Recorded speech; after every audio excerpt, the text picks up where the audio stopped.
ne mogu da priuštim taj luksuz sebi, da te tako dugo ne vidim. Dok vreme neumitno teče, a ti nisi tu kada oči otvorim. Nekad ćemo biti prosjedi starci, što se samo sećaju kada smo bili mladi i zdravi, ona simpatična dečica što se kao nećkaju. Bićemo džangrizami, zavidni, mramorno hladni, osvrćujući se oko sebe, kako se deca grle u prevozu, ljube u parku, drže za ruke šapuću u mraku. Stani i razmisli, zar nije luksuz što me danas ne vidiš? Šta ti je sada preče ovo veče? Možda taj prokleti internet, film, knjiga, spavanje. Okaži mi šta ima važnije od nas.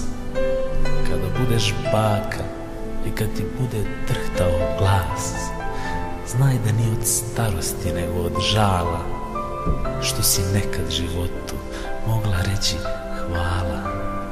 Zar nije luksuz što me danas ne vidiš? Znam da je napolju kiša, sneg i minus ceo dan, ali mene ova peć ne greje kao ni tebe znam. Izađi napolje da šetamo bosi po ledu, da prkosimo bolesti u inat celom svetu, da se uhvatimo za ruke i da trčimo i samo da trčimo. Ako srećni zauvek mladi, jedina slika koju želim da pamtim. I onda ću znati, kada budem deda, nikom više važan, sebi manje vredan, da sam život proveo skromno i ništa neće biti bolno, pa ni ova suza, jer ću znati da sam se odrekao najvećeg luksuza.